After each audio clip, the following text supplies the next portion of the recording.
I actually failed to tell you who I am. You might wonder who's a strange woman who's standing up at the front here. I'm Meryl Mackenzie. I'm proud to be the president of International House Foundation. Normally, if someone was here today speaking about the achievements and contributions of Sir Clem, they'd focus on his enormous contributions to Rotary and his pivotal role in the establishment of the polio eradication campaign of Rotary. However, today our focus is on Sir Clem's contribution to International House. As President Callion mentioned before, Clem served on the board of International House for 21 years as Deputy President for 72 to 76 and from 1986 to 1990 as Treasurer. Clem played a critical role, especially during a period of great change and evolution for the college, when the Director's responsibilities were greatly expanded to include the day-to-day full financial management of International House. Clem oversaw the installation of a sophisticated accounting system and which allowed for far greater monitoring and managerial control.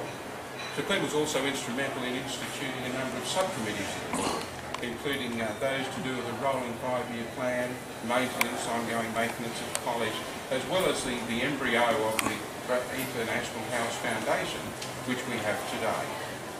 The significant intangible, though, was Clem's contribution as a supportive mentorship. Many younger members on the Board of Governors experienced total acceptance and total support from Sir Clem, and he was so willingly shared his wisdom. He may not have been aware of it, but he really mentored the whole next generation of young board members coming through, and I count myself in that category. Of equal significance, really, is the way Sir Clem operated. For a man who had leadership positions at the international level in Rotary, he was a person of great humility. He operated with genuine motivation and commitment in a most cooperative and businesslike manner. I may mention into one little aside, one very simple example of Clem's genuine humility has always stayed with me.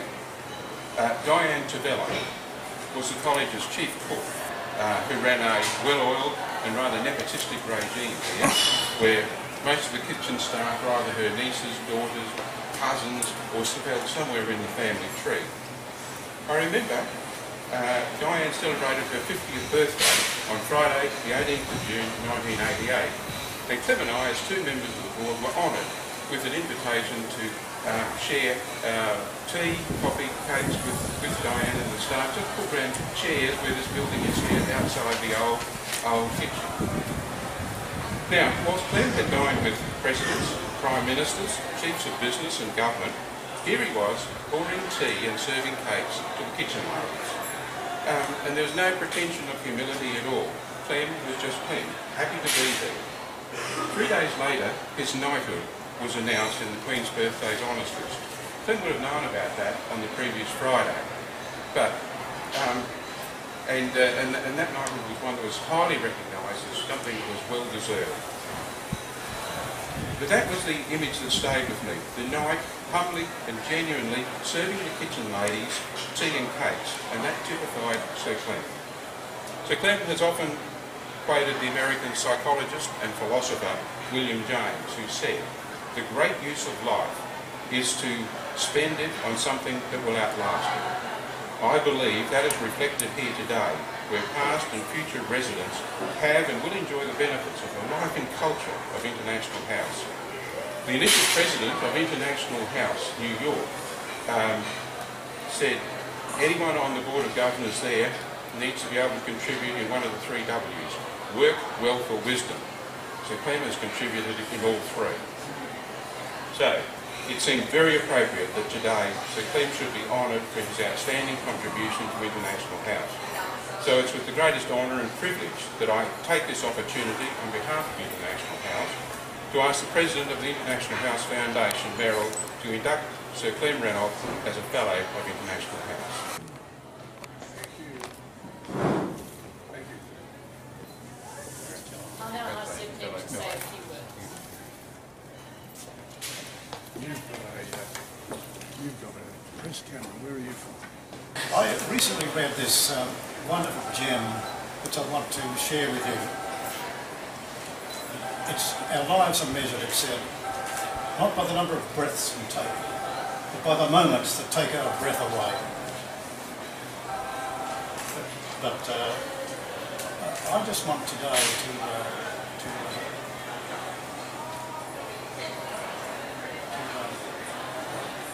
find my glasses first. I haven't got them on, have I? I just wanted today to share with you some of the moments, just a few of them. There have been many great moments. This is one. To be inducted as a fellow, to have a tower named after you. What more could you wish for? And I just want to share with you three or four, because not much time, of the experiences I've had at the National House. Somewhere in the late 60s or early 70s, I guess it was, I caught up with the enthusiasm of a man with a message and a vision and a mission. When Bert Martin outlined to me this proposal he had to establish on the campus of the University of Queensland a residential college. Not one in the normal course of events, not just the conventional one, but something which would have an added dimension, where he hoped it would banish from the attitudes of his residents those prejudices which tend to divide us, the difference of race and colour and creed and nationality, and in their stead to cultivate those enduring values of tolerance, love and respect for others, even for others with whom we don't always agree. In fact, probably especially for others with whom we don't always agree. Those values which are the essential ingredients of Rotary's ceaseless quest for a more caring, more compassionate world. And I learned a lesson in commitment and acceptance of responsibility. When I heard the story about how Bert Martin had gone for a local bank manager when we were short of money, we were building a place to get a loan, and the bank manager was quite right. He said, well, what security do you have? He didn't want to go left with a half-completed tower for a special purpose. So he said, what security do you have? And I said, well, I'm not too much, but I'm prepared to personally guarantee it. And the bank manager thought that was a start, and he said, what happens if you die? Bert said, well, suppose I take a life assurance policy to cover the debt. And he did. And he paid the premiums for the rest of the time the debt loan was there. I'll never forget the day we faced financial ruin when we discovered we had concrete cancer in these buildings. The determination of the board and the staff and everybody concerned that we were going to beat it, we were going to raise the money, how we didn't know, but there was this daunting cost to cure it. So the idea was floated and instigated that during the university vacations, International House would be available for the delegates attending conferences in Brisbane and out here, full board and keep, at a pretty good rate for these delegates, but also for that substantial financial advantage for us. And the fun we had with this study girl quest, where we used to go around and attend these regional, judgings around the state, and the wonderful amount of money they raised, because they were sponsored. These girls in the last couple of years of high school were sponsored by Rotary clubs, and they raised a lot of money for us, and they had a wonderful first prize, which is a year abroad as a Rotary Foundation, as a Rotary International Exchange, a Rotary Exchange, student exchange. There's so many things in Rotary, it's pretty hard to sort them out, isn't it? On the personal level, I just want to say I owe a great debt to Rotary to International House and where's the treasurer? I've already paid the other debts. This is one I can't repay. For providing a home away from home for my two kids, Noel and Judy, in the early 1970s. I could go on. So many things that have impacted upon my life which have enriched it. But I must resist the temptation to stroll in a leisurely way too far and too long down memory lane. acknowledging that whatever time I have given to International House has already been amply repaid.